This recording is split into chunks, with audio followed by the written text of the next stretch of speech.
Hi, I am Sabine Mataru. I am the Fast Track Business Launch Strategist, and I help ambitious women who want to do all the business, the lifestyle, and family. And I'm here today with a lovely guest. It's Gloria Prest, who is one of my clients, and I just want to share a little bit today about what Gloria has gone through and what she's achieved, and maybe she'll also talk a little bit about how it was working with me and why she chose working with me as well. That would be amazing. So over to you, Gloria.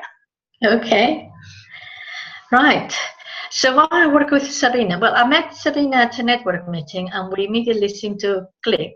There is some warmth about Sabina, and she's someone that makes you feel quite comfortable around her, and quite enthusiastic. So she gave the right vibes, but so many things going on at the time. I didn't think I wasn't quite sure either what her business proposition was at the time, and we were both sort of starting separately, different things.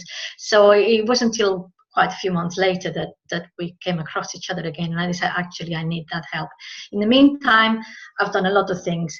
It's really difficult to start your own business when you have never done business before. I've worked in lots of different things in lots of different areas, but I had never worked as a self-employed person for myself.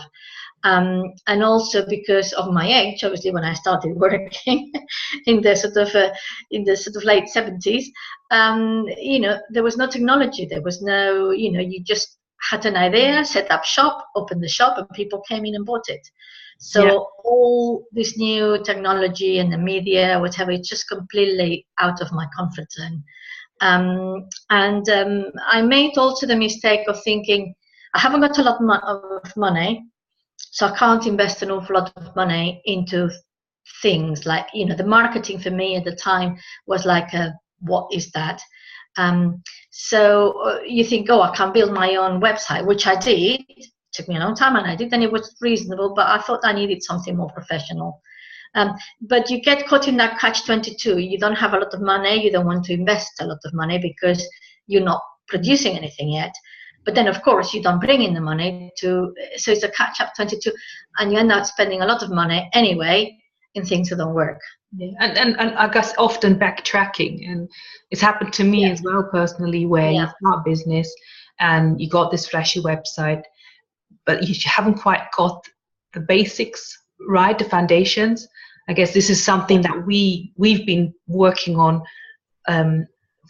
quite a bit, to actually talk about or find out from your customers what it is that they're struggling with, and then packaging this up in that message that resonates and that connects with your ideal clients, and to find out where they actually hang out and who they are, right?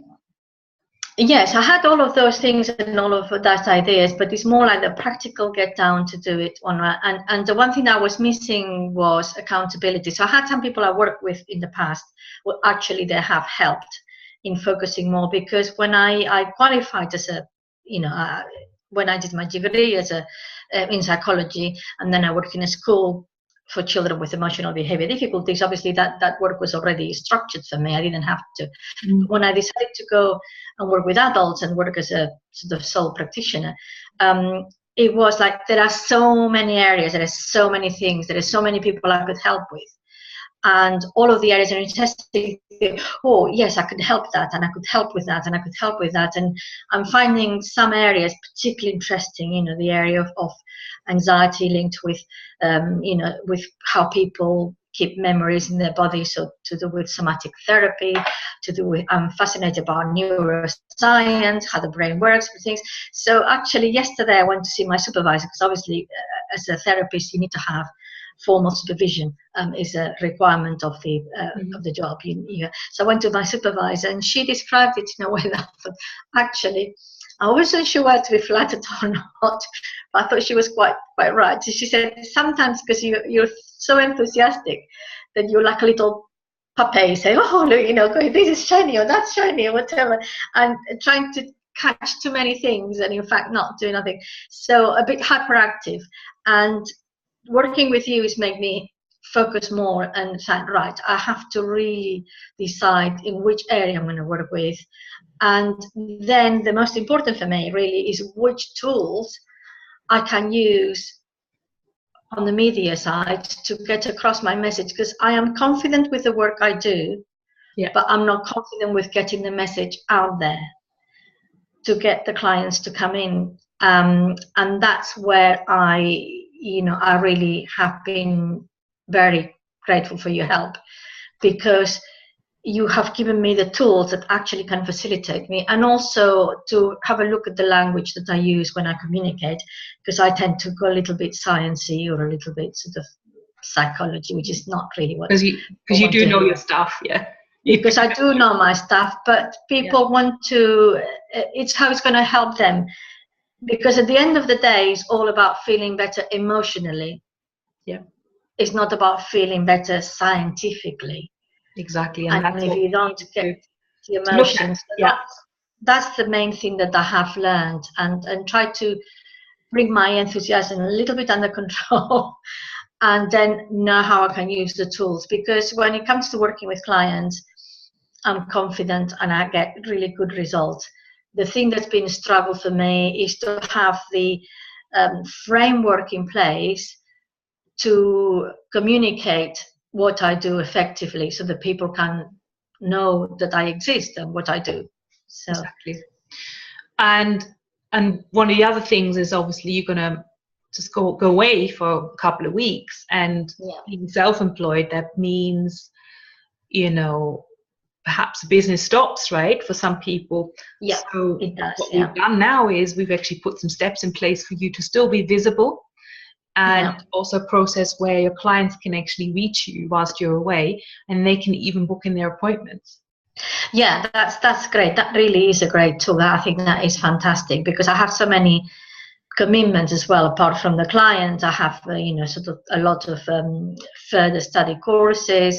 I go to conferences, things like that, and juggling that, to have one tool that juggles all of that. If I book a conference, or if I book a seminar or a course, then immediately goes in that scheduling, and it doesn't give the appointment. But before, I had to juggle my diary and everything, and so that makes life easier, and it frees time to get on to doing something else. Exactly. And the other thing is, I kind of forced you to do your first Facebook Live. Yep, that's another thing.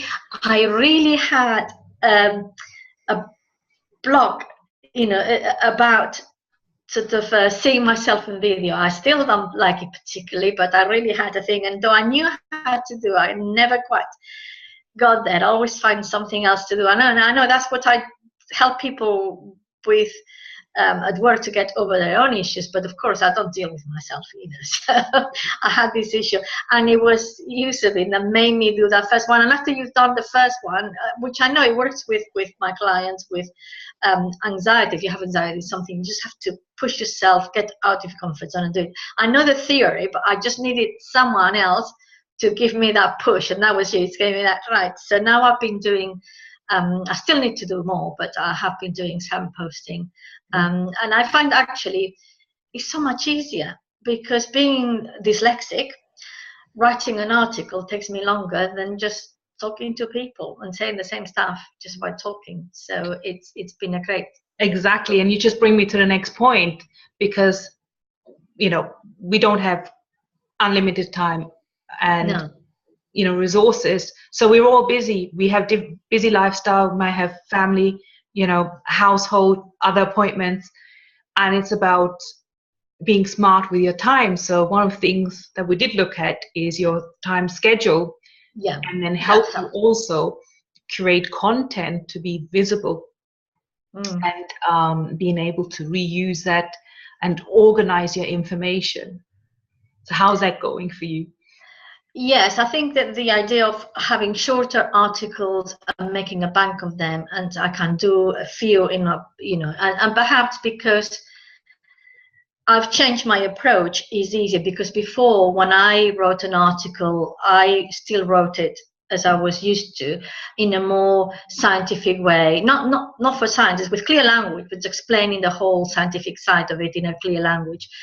which it was long and waffling, and it took effort, because I was used to, you can't, in psychology, you can't say things unless you can prove that you have looked at research before.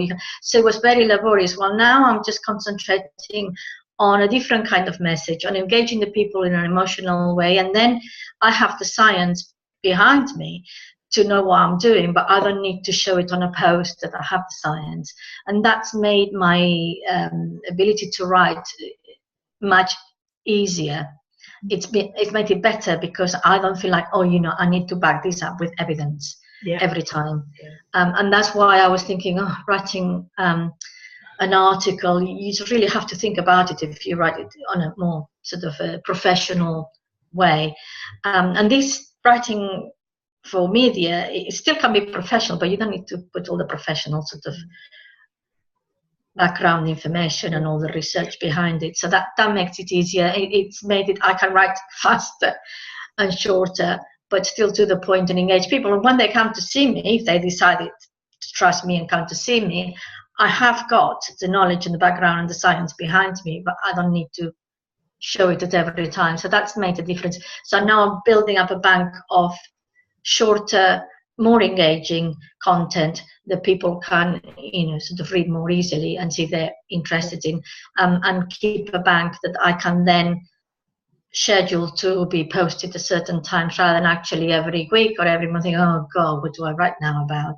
And also the thing that you can transfer, which is really good, that you can transfer one article from different onto different media. So you can put it in LinkedIn, and you can put it in Facebook, and you can put it in my website. And well, before, when I started, because I know you can't have the same content in different places, you can't write the same again, because Google sees it plagiarism, and it can actually even shut your own website. Right. So every time I wrote something, the same article, I had to rewrite it with different words. So that was sort of putting the, eventually, basically, I didn't. So now you got the tools to reuse some of the content in different ways, because there's different people learn differently. They want to consume information differently. So widened that horizon for you as well. And maybe last question. So how you feel now in your business? What's the journey been? And, we've also talked about your future next steps, because I think, you've got massive potential and amazing plans to potentially leverage the business, taking it all online, because I know you might want to, go elsewhere and live in a more sunny place someday, right? Yeah. I feel that I have more of a framework which keeps me a little bit more sane and safer.